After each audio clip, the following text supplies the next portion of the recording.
Oh, I see. Hello, everyone. It's me again, and I want to tell you this: pressing that go live button is no easier right now than it was the last couple of times I did it. But having said that, it is getting easier, and I'm getting better at it. You see, I've got my flute here with me, and I know I'm not necessarily going to get any requests for it just yet, but given the events, I had something in mind to talk about before, and I will get to. But I'm going to start this with something else. First of all, and this is all on the fly, okay? So I'm still getting my process, getting my habits. You know, the more you do something, the easier it gets, the better you get at it, maybe. I'm going to hold to that. That's my story, and I'm sticking to it here. But this gives you an idea, first of all, where we may be going. And I will going to do this first.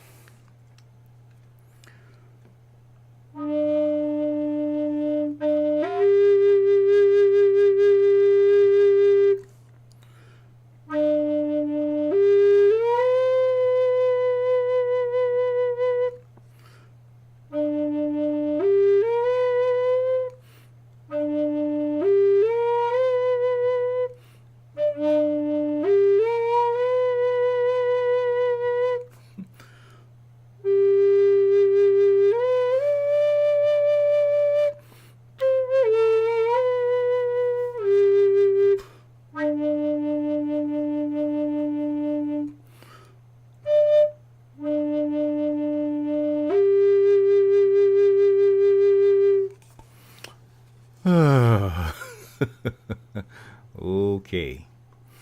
So that gives you an idea of some of my thoughts. However, the reason I'm doing this, first of all, finding this next screen, because this is the real subject, the real reason behind this, is because we need to be rethinking this idea called death.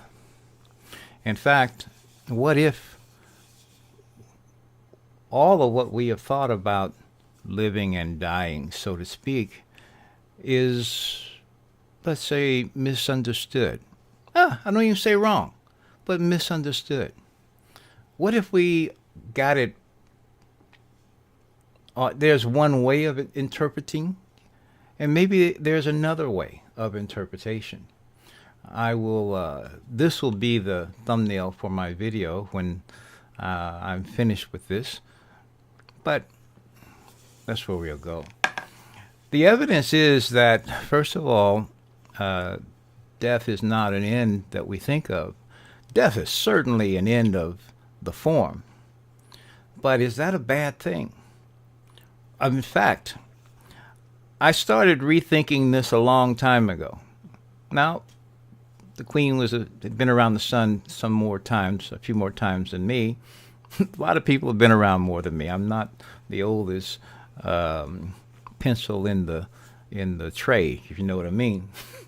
But I've had a chance. I've had a lot of time and opportunity to visit the idea of what death is. In fact, I knew early in my life, the first time someone in my family passed, I knew right then when we went through the process, you know, the funerals, the viewing the body, I'm going to call it the histrionics that are associated with it, the profound sadness, the grief, all of these things.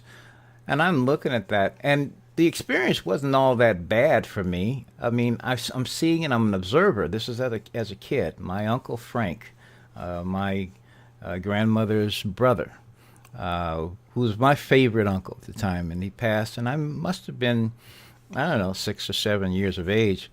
But it was the first time that I had really had some direct experience with the social dynamics that were associated with the passing of one's, in this case, my relative, but the passing itself, the generic, the fundamental process of what that was.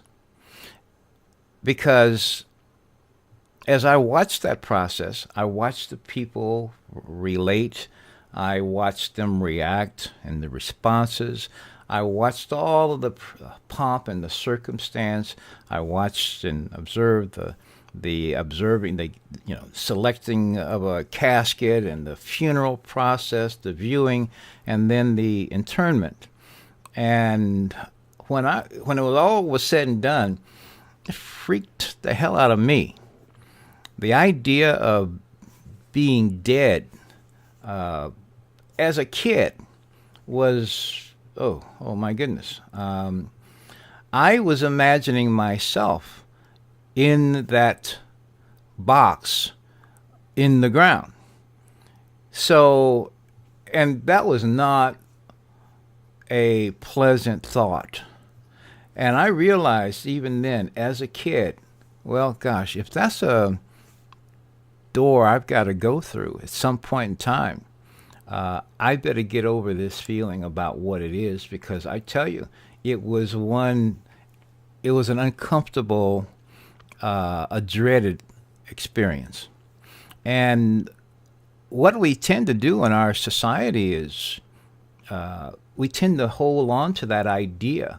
Now, the discomfort associated with that experience is associated with various thoughts that we have about life, about who we are and what we are, about our vulnerability, the inevitability of this phenomena or this experience, the circumstances, because there's a certain sense of discomfort associated with it, pain, whatever idea you have associated with that transition. Not to mention the question of your existence, your persistence for that matter. I mean, you are gone, so to speak. Whether you're forgotten or not, you're still gone. And we have people who, we have the concepts of what they call trying to cheat death, for example. We have some people who decide that, well, our bodies don't come with an expiration date on it, so they've decided that they are not going to die. They're going to live and live and live. And that's okay too. The question though is, what's the quality of your life? And a lot of the people that I have observed, for example, who have decided they're going to be long living and they're just chosen to do that, oftentimes they're actually very ill. Their bodies are not healthy and in a healthy state. And how are you going to have a long life if you haven't worked out how to be healthy in that life? And if you're not healthy in that life, if you haven't learned how to heal yourself. Now, some people who perhaps have a bit more money than others, they have actually taken on, they're going to do it the other way. They're living with the quote-unquote diseases that they have, that they've become accustomed to. They're also living with the attitudes and other things that they've had, which they probably feel don't have anything to do with their diseases. However, their solution, someone has sold them on the idea of, okay, this problem exists, and the science are working really hard to kind of figure that out and get the solution to it. So this is what we're going to do. We're going to cut your head off and freeze it. We flash freeze the darn thing and put it someplace and just keep it there until the time when you're able to, they figure this thing out. And then they're going to come back and bring it out, thaw it up, and then somehow they're going to just connect you to something, But in the meantime, you're just taking a siesta, All of these are types and places of thinking that people have based on their take on what life is.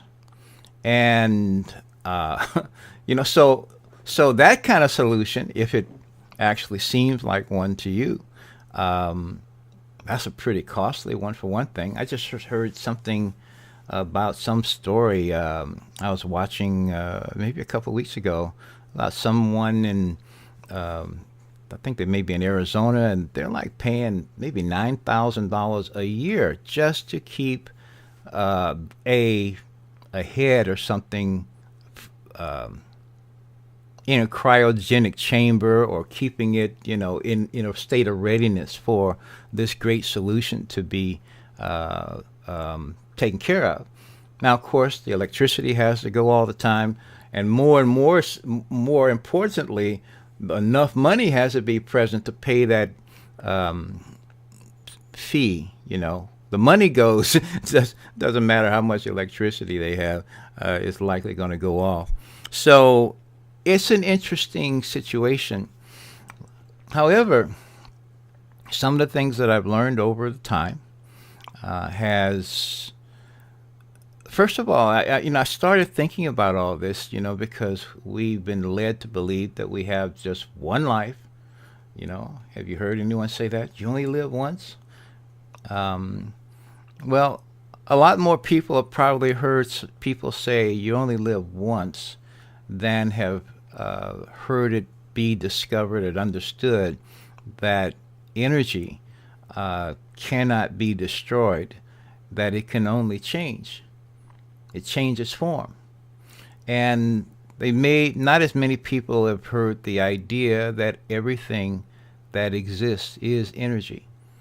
So and when I say everything that exists, that is everything that you see and everything that you don't see. In fact, if you really get down to the essence of things, every thought has an energetic value to it. It has an energetic quality to it. So everything that exists, if you can perceive it, and you can perceive a thought, you may not be able to see my thoughts, but if you're listening to this, you are perceiving it and associating meaning, whether you like it or not, or agree with or disagree with what I'm saying. It's still being processed because it has its own energetic properties to it, and it has its own ability to affect certain change. The thoughts that I speak now are the results of my own efforts to understand the nature of life, the nature of who we are and what we are, and also the experience I've had over all these years of just simply living and observing and interacting, and starting to see which ones to embrace that actually warrant holding on to, in the sense that they do something, they help me in evolving my worldview, if you will, to the extent that I'm in a better state of peace and harmony within myself, for one thing, because I'm finding that inner state, quite frankly, is sacred. And whatever your inner state is, inner state, not interstate, but that inner state actually is what influences the outer experience that we have. And so, while there will be a whole bunch of pomp and circumstance associated with the passing of the Queen, and it brings up all of these various ideas that we have, and they're going to be reinforced, especially as it relates to the media part of it. There's going to be a whole push of thinking about it, a whole bunch of recollections relative to the pedestals that we as a society, directly and indirectly, have put the Queen and her ilk on. I think that's another part of our, I'm going to say, missing the point that we have as a society. We're inclined to put certain people on pedestals, and on the other hand, we're inclined to put certain others into what would be the opposite of a pedestal? I I have to ponder that one. There's got to be a good word for a pedestal, for the opposite of a pedestal.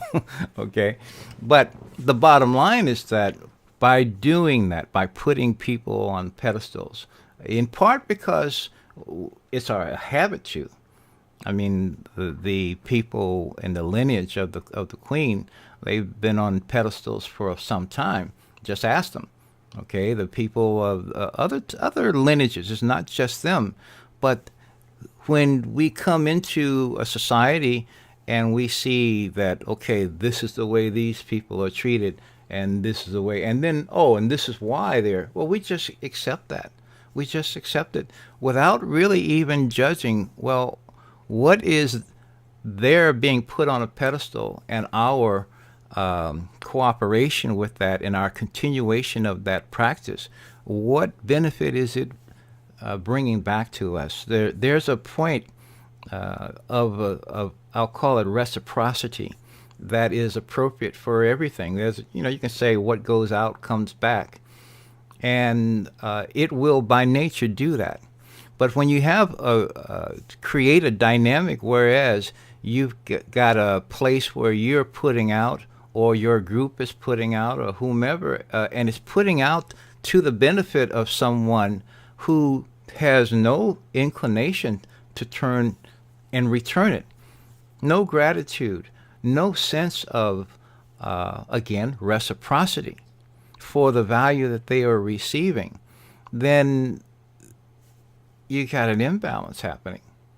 We have this idea, for example, certain people who are consider themselves very much grounded in their religious beliefs, and they will say something to the effect of, it's better to give than to receive.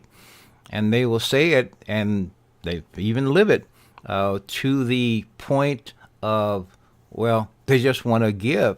They don't want to receive. If it's better to give than to receive, then it might be even better to just give and make it hard, make it easy to give to someone, but be very difficult to allow others to give in kind to them.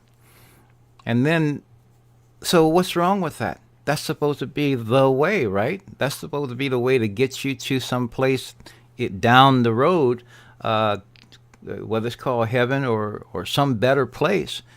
But if you have a habit of giving and making it difficult to for people to give back in kind, then what you're going to find is that you're going to gravitate toward people who simply take.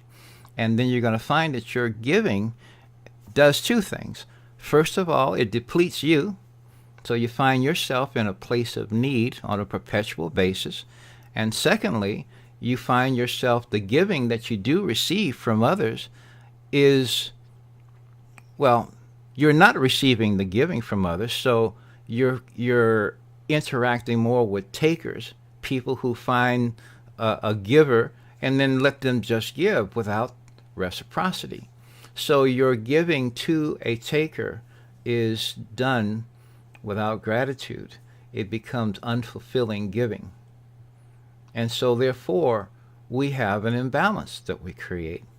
Those imbalances, because it's like that giving, even if the giving is done, first of all, from one's heart, but it is not received in kind, an imbalance is created. If giving is done simply to get a dollar, or we've gone off the level of consciousness and on to commerce, and then if it's done for that, that's going to be unfulfilling too. So you're exchanging something real, which is your actually energy, so to speak, for something that is unreal, which is money. Okay? But who created the block? And what thoughts? You thinking you're being closer to God because you're giving and you're just giving, and gee, don't you see what's happening? I want to be worthy because of that. Oh, these are just thoughts and ideas that someone told us at a time when we were not necessarily able to,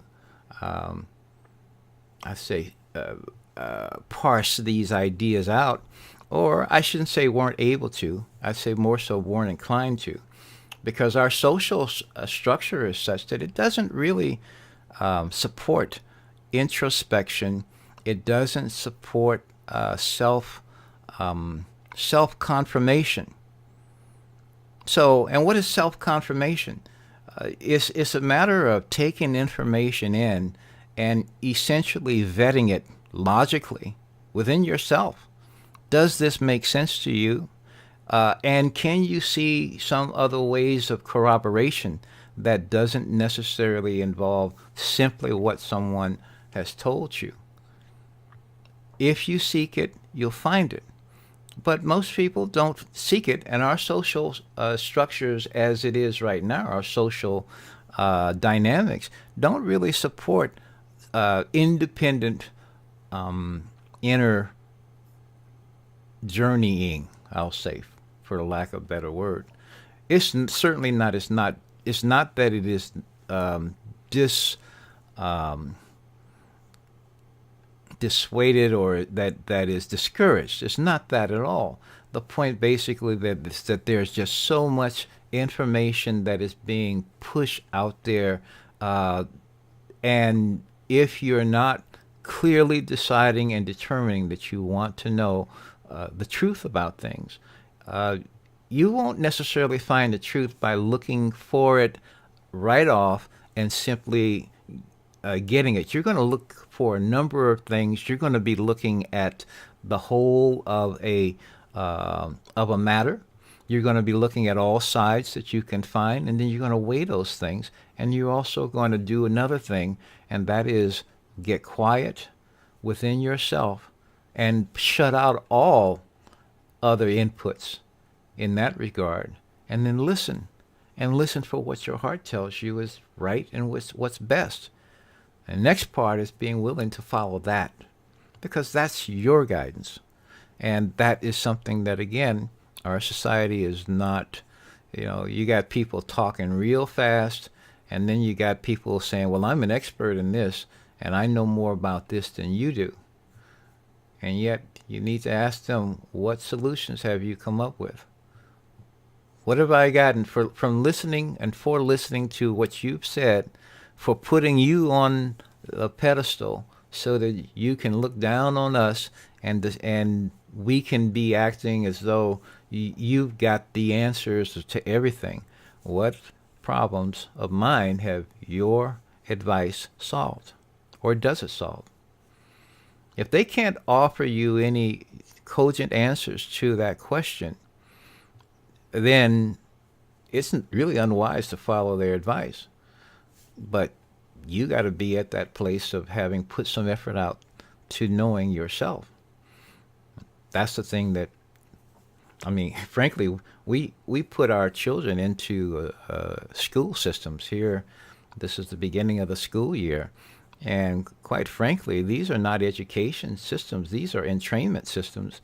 These are, when you look at the standard activities of our education system educators, they are entraining our children. They're not even training them. Training them would actually provide them with some means to help them become more self-reliant. Entrainment, the way it's certainly being done today, is basically helping children become automatons to do what they're told by some outside authority.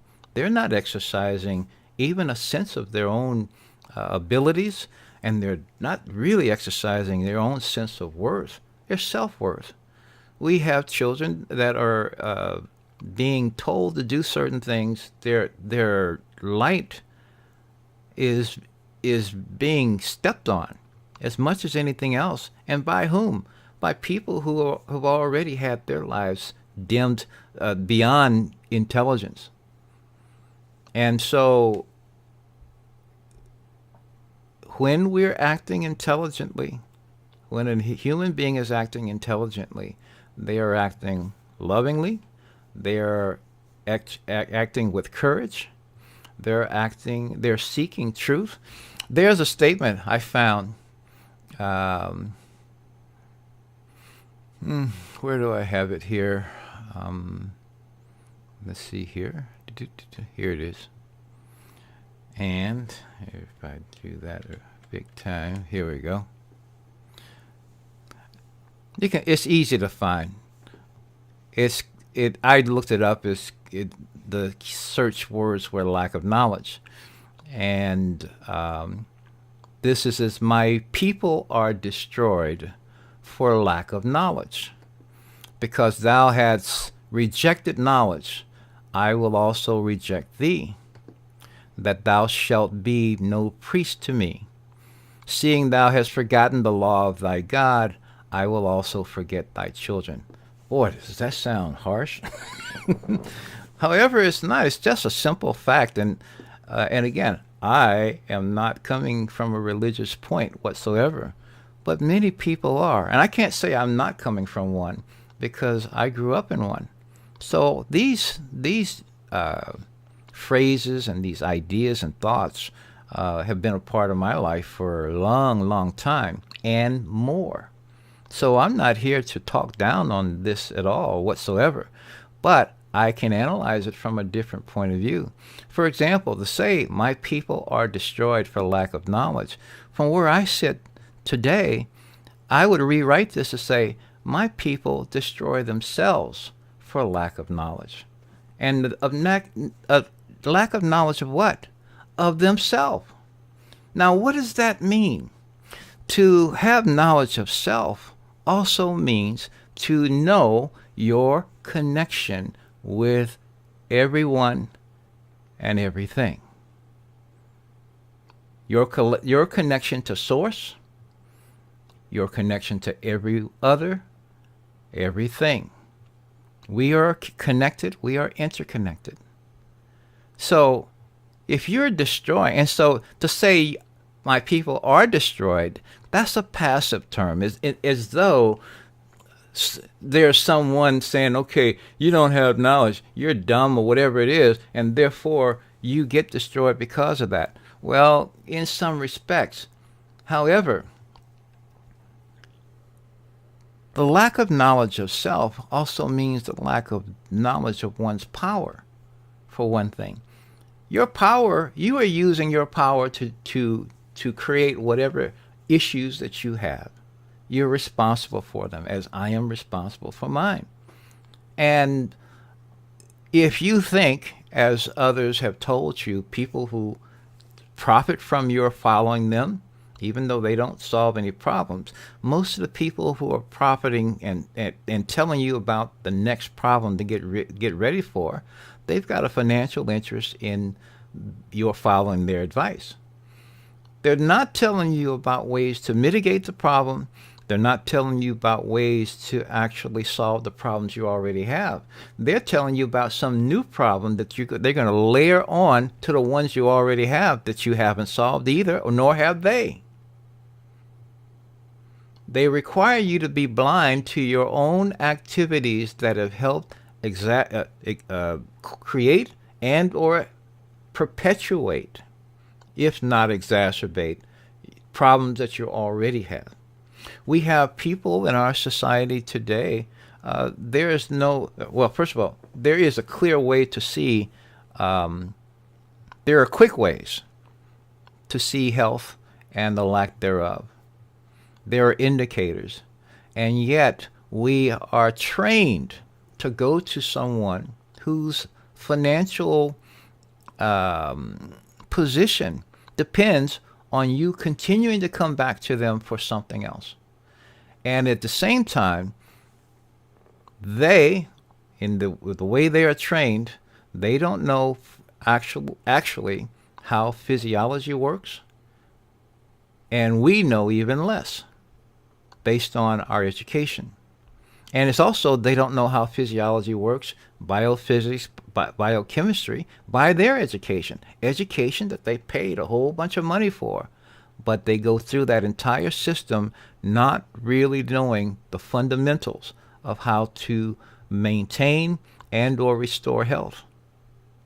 So we've got behaviors that have been going on for 150 years or so that are outside of and dissuading, should be dissuaded relative to how to maintain or restore a healthy environment.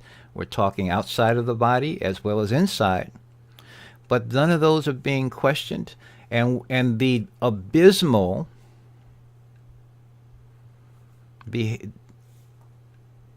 trend of human health has only gotten worse over the generations. And whereas we would be thinking that we would be looking at some other ways of doing things, we would be halting, we would be pausing, so to speak, because everyone in all science knows the importance of balance. In medicine and medical, they call it homeostasis. And yet, the activities that we do continue to upset just that. We create imbalances and imbalances. Why? Because our thinking, which influences our words and our actions, our thinking is not being questioned, even though it should be changed. Only thinking that is changed can cause a change in the effects. They affect our actions, they affect our results. We have power that we think we don't have, and by thinking you don't have power, you essentially abdicate just that to others, and they don't know how to use it.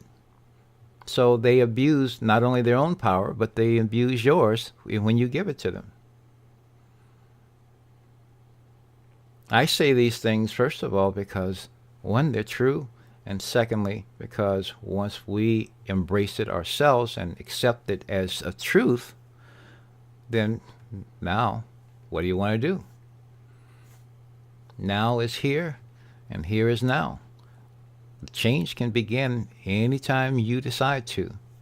And that's the other thing relative, something I was looking here, and I was going to switch over here to this page. I was talking, and I don't keep track of those things.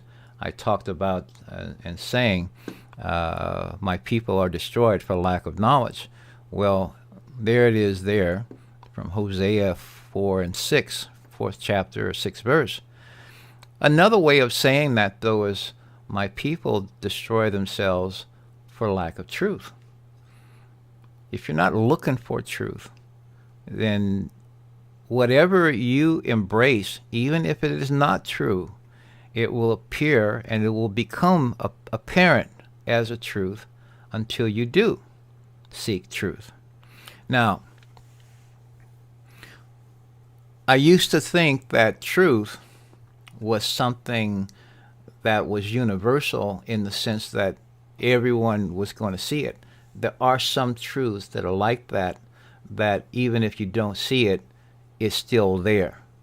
Because there are laws of nature, there are laws of physics, there are laws of energy. There are laws that do exist that if you run afoul of them, you're going to pay a price for it, whether you know you broke that particular law or not.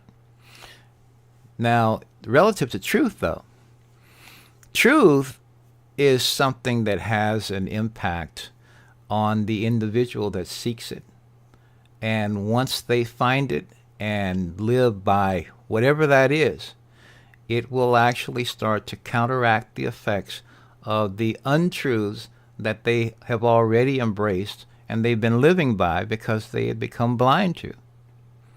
Truth basically helps you see how to make better choices, how to think in a different way, and by thinking in a different way, choosing and following that line of thinking and making that your new life, so to speak, this is how you change your energy.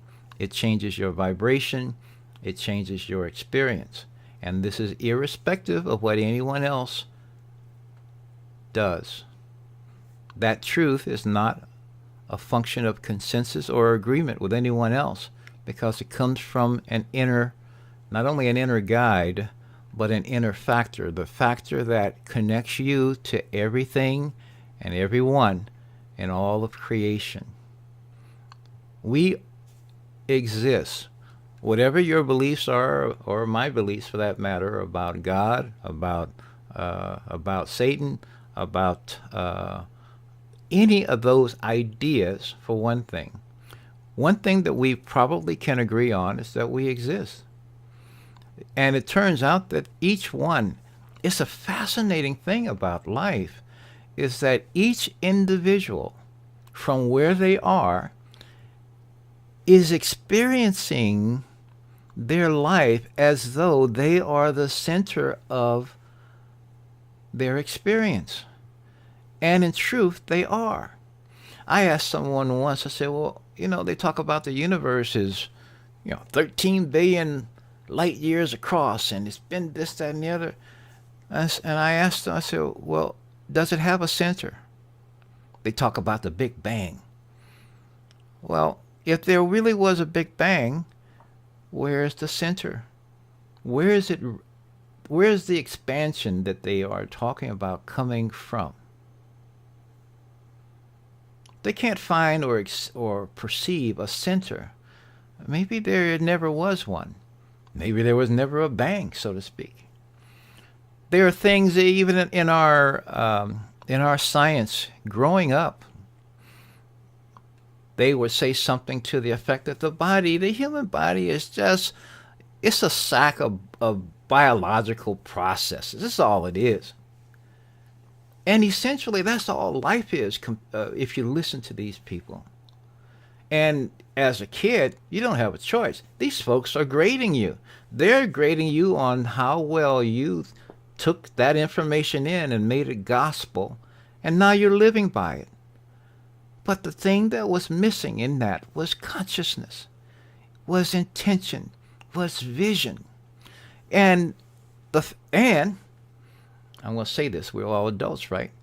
The ability to discern bullshit, to discern that which is true from what is not.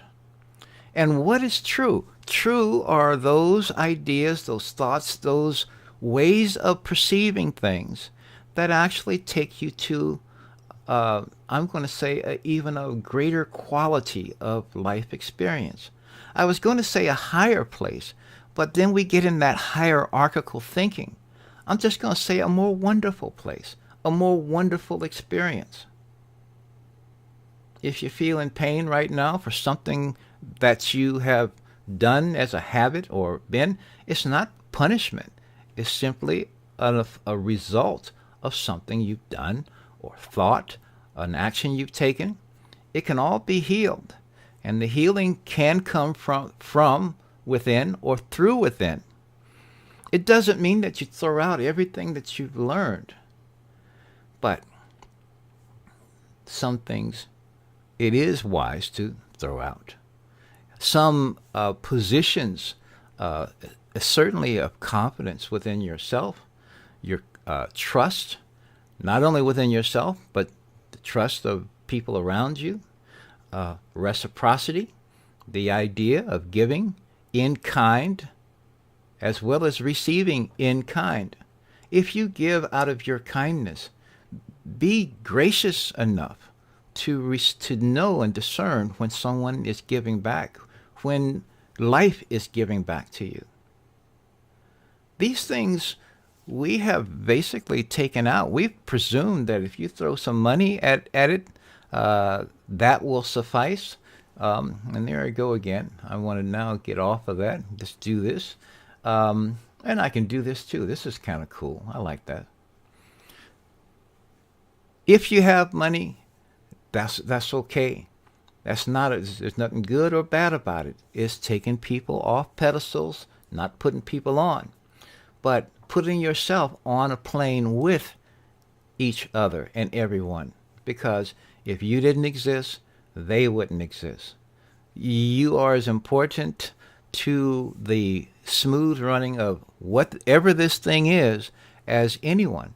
Whether your beliefs are in concert with mine or someone else's, whether your actions are. because it turns out that we are also, it seems to be another one of those universal um, laws. It has to do with similars, that things happen among like-kindedness, like-minded, like resonating activities and actors, if you will. And so, if you don't like something that someone is doing, it's none of your, I was going to say something, but business. If it's something you don't resonate with, who are you to judge what someone else is doing? They are either getting whatever they're getting from it. Oh, but something bad is happening. Say these people are exploiting someone else. You know, um, there is no death. And it doesn't mean that you become indifferent to the activities that someone else is doing. That's not really the case. A person could definitely be putting hurdles in their own path that because they don't know. Like people destroy themselves for lack of knowledge, of self, a lack of knowledge of their connection to everything and everyone, lack of knowledge of their immortality. And it doesn't mean because you are an immortal being, it doesn't mean that you're going to, okay, I don't like this place, I don't like this person, I'm going to leave. I'm going to take myself out, so to speak. Don't mean that either. I'm not here to judge any of those things. But the one thing that I do see is that we are in and have the ability to discern that which is harmony enhancing or discord creating. And to the extent that we enhance harmonies, we improve the quality of our experience. If we're creating discord, then we're creating and putting more hurdles in our own path. That's what we're doing. Something that I wrote, and the book is downstairs. War. Here we in a social situation. We are presuming socially that war, you can never have enough defense. And so what's basically happening is that, the defense budget always gets added to. The budgets for fixing our environments don't get added to.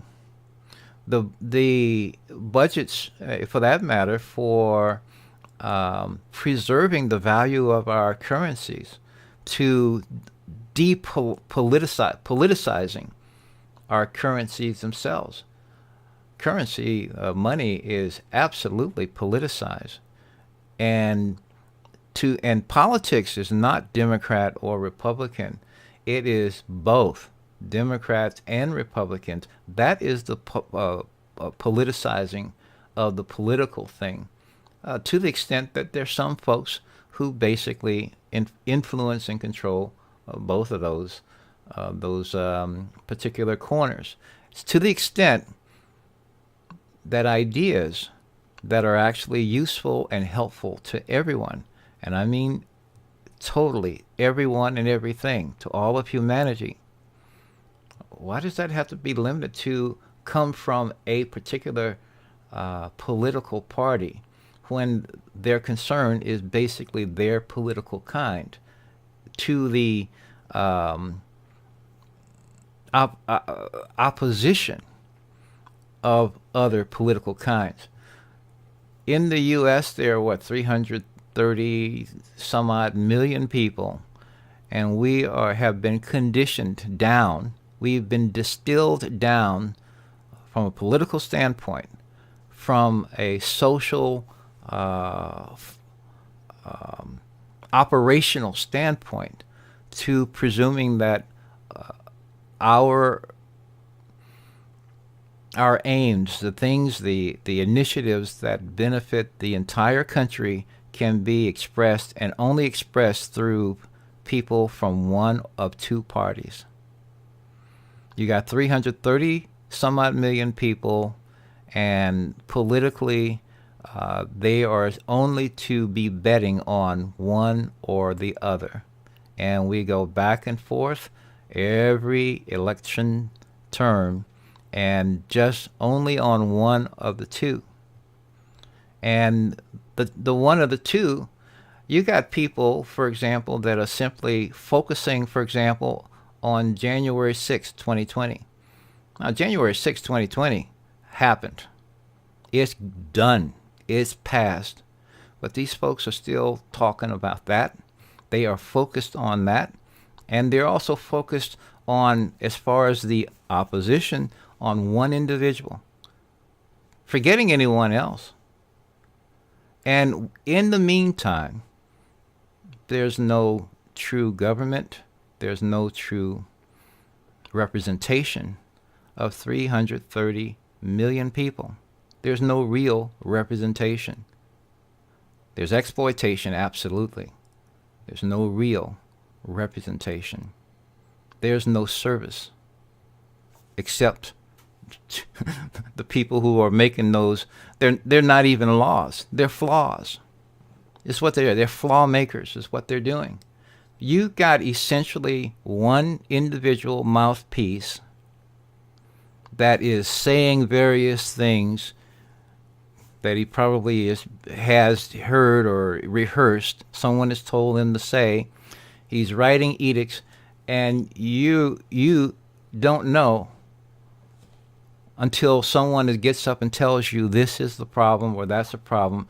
No one's asking you what the problems are. No one is being, frankly, invited or allowed to come up before the American people and not only say what the problems are, but say how to solve them. And you are not hearing solutions. Only thing you're hearing about deals and ways, and people are setting themselves up where they can profit from whatever the next scheme is. In the meantime, the dysfunction continues. Now, truth be known, there's far greater profit to be gained by fixing the problems that we have created. There are far greater profits to be gained by helping people to actually overcome the issues that they have, I'll say, innocently permitted to become entangled in, to help them heal, to help them get on their feet again, but also to help them strengthen their own legs, to strengthen their own finances, to build up their own self-esteem, to exercise their own courage. These things aren't being done right now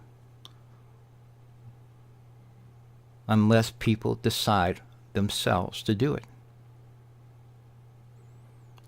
There is so much more to be gained by cooperating with each other, respecting first yourself. When you respect yourself, now you know whether someone else respects themselves. Now you deal with each other from mutual respect. It doesn't matter what their outside is. It doesn't matter what their political leanings are. If they respect themselves, you will know it, and you typically will respect them too. The other part of this is that by working together cooperatively, we can fix things. That includes the environment. That includes even the weather. The present ways of doing things are simply methods of manipulation. They are not methods of balance restoration. And until we appreciate how important balance is, inside and outside, in the microcosm, in the macrocosm, we continue getting what we've got.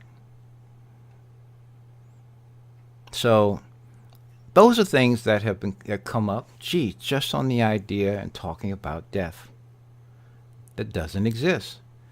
And see, here's the other part of this. If death doesn't exist, I'm just saying, let's say it doesn't exist, then, and there's so many ways of seeing this, but if it doesn't exist, and you start looking at so many things that people, again, we have done, you get the pomp and circumstance, you get these metal boxes that people are just one more exploit, and you're putting this organic material into the box made out of metal. Then you're putting it into the ground where it's all isolated and insulated so that it can't that material can't go back into the soil, become productive again to literally help the soil itself become even more rich and more nurturing. We have simply created these isolation zones and just these mini micro places of torment and loneliness, and all unnecessarily. But it's been, I can't say a progression, it's been a regression, essentially. And yet, in order to change our direction, we need to change our thinking. And the thing about this is, though, let's say, first of all, it occurred to me, even as a kid, I've been thinking about this because I had those feelings about death. Oh, gee, once I had this, taken in the view, so to speak, this is the only life we've got, and etc. Yeah, I had an issue with it. I was afraid. I was concerned. But then it occurred to me, what if people stop dying? I went to I didn't know it was a horror film, but when I was a freshman in college, I went to a horror film. I didn't know it at the time. I was just going to watch this movie with some classmates and friends. 17 years of age. I go and I'm watching this movie, and all of a sudden, anyway, let me just give you the title, Night of the Living Dead. And I'll tell you, it scared me a lot. I was shocked. And I made it through it. And so whatever my ideas about death were before, they just threw some fire on it, Well, it really puzzled me. Why would anyone make such a film? And more so, why would people go and even watch these things to simply make themselves scared? It's like, it just didn't make any sense, and it still doesn't. But if you know that you're not a mortal, you are an immortal being that is expressing yourself, your essence, your energies through a human form, but you're not the form. I wrote a book. I published a book in the year 2000, not even 2001. In the year 2000, it's been 22 years as of the moment. I don't even have a title that I can show you right now, but the title of the book is called I Am My Body Not.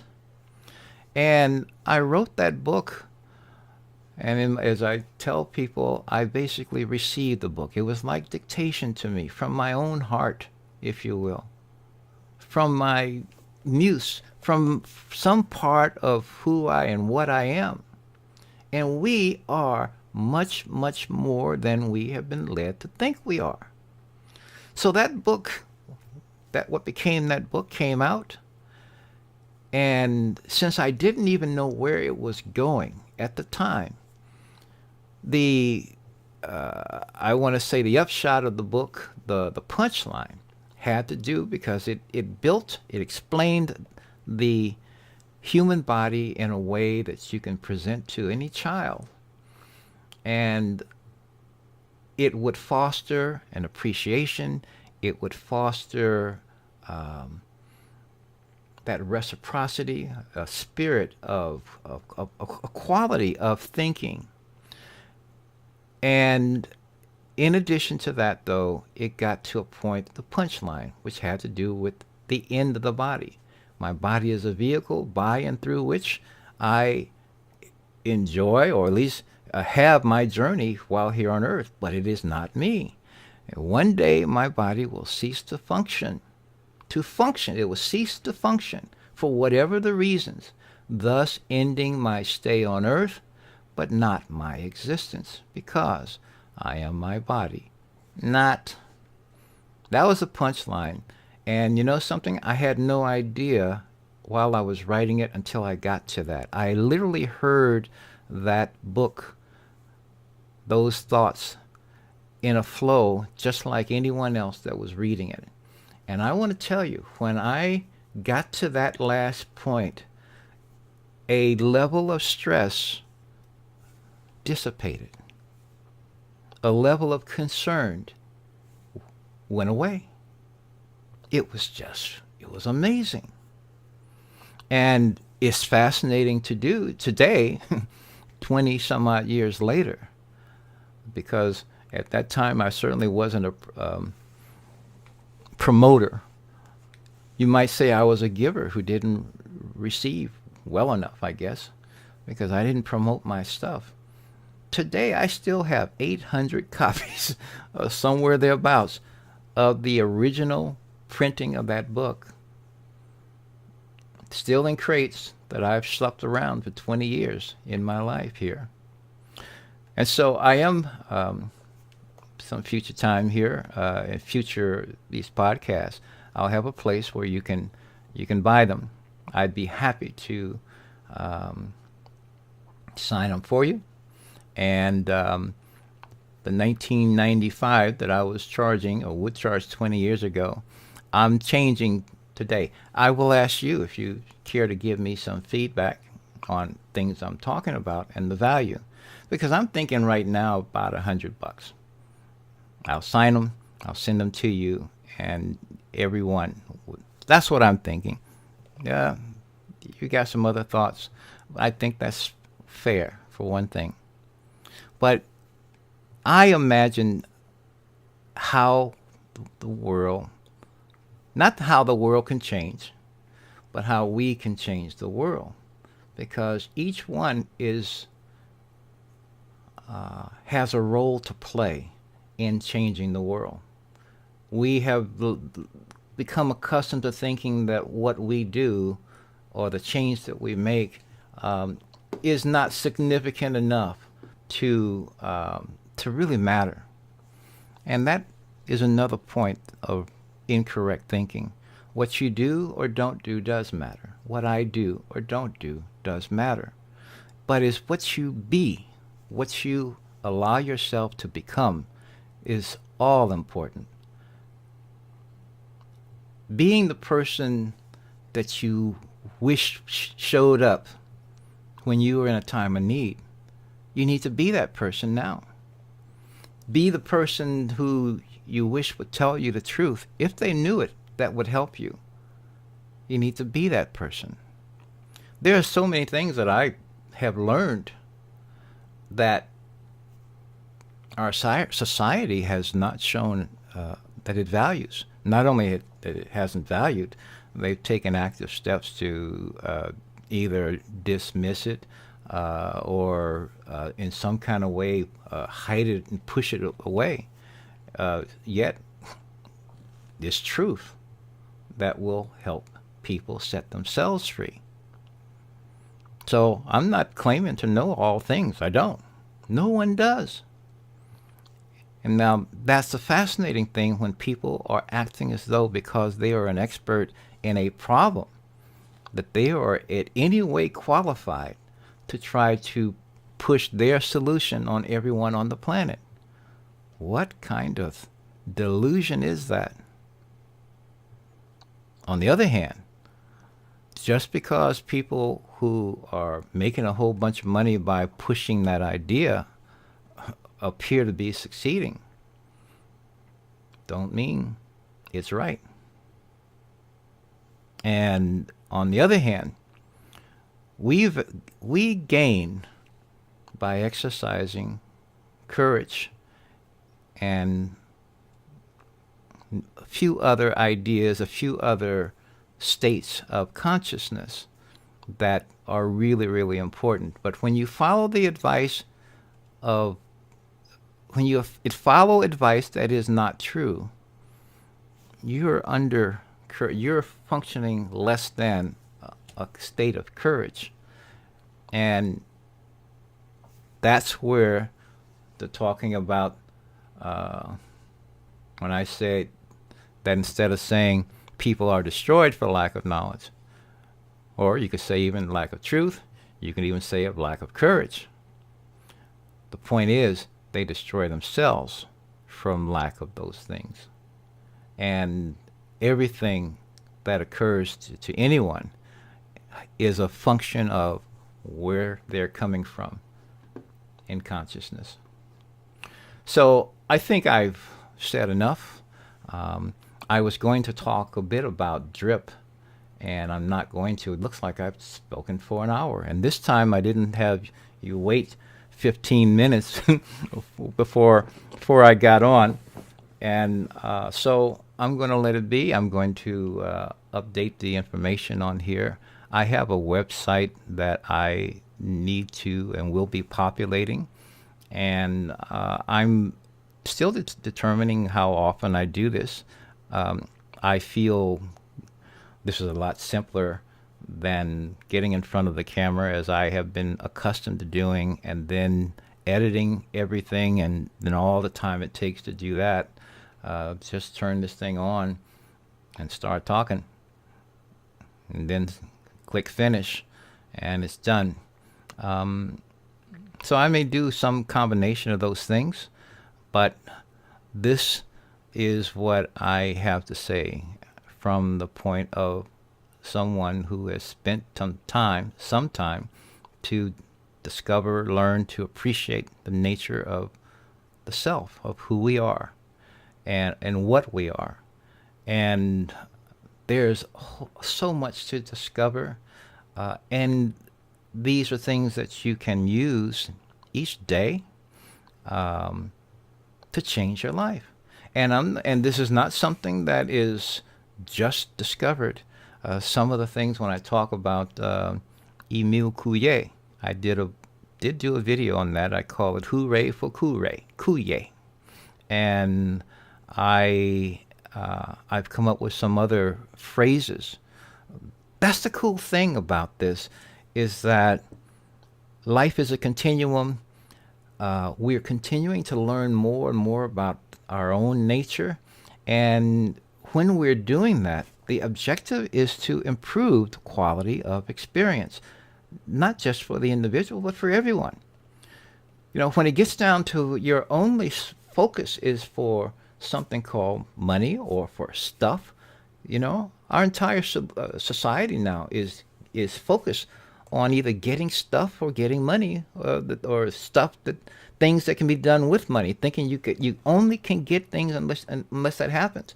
And so that sets up this dynamic of the haves and have-nots. And so they're back and forth there, but there's no consciousness there. There's competition where we've got to keep from this group and that group. We got to be against each other. These are simply habits that people haven't thought through well enough to realize that they're holding both sides back. Everyone who is on a side of one or another, you're conservative, I'm liberal, I'm this and you're that, whatever it is you're thinking you are, whether you think it's your color, your gender, it doesn't matter. You are none of those things relative to what's important. One, I was telling a friend of mine the other day, an impossible dream. You want to hear something that is truly impossible? Is fighting for equality and achieving it. You'll never achieve equality if you're fighting for it. Equality is something you already are. Equal is something you already are. It doesn't matter who you are. If you're looking for the equality of the looks of things, you'll never achieve it. So to sell and push the idea that equality should be fought for, and to pat people on the head or on the back for having fought for those things, and then thinking that fighting is still necessary. It's not. Peace is the result of having solved the problem for oneself and for each one who chooses to do those things. It's just a different way of looking at life. It's all there to be seen. The willingness to see differently is the doorway.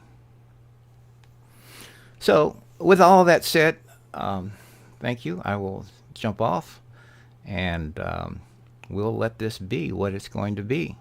Till next time, I wish you peace. I certainly wish you well, and I'll let you know. I love you all. You take care now.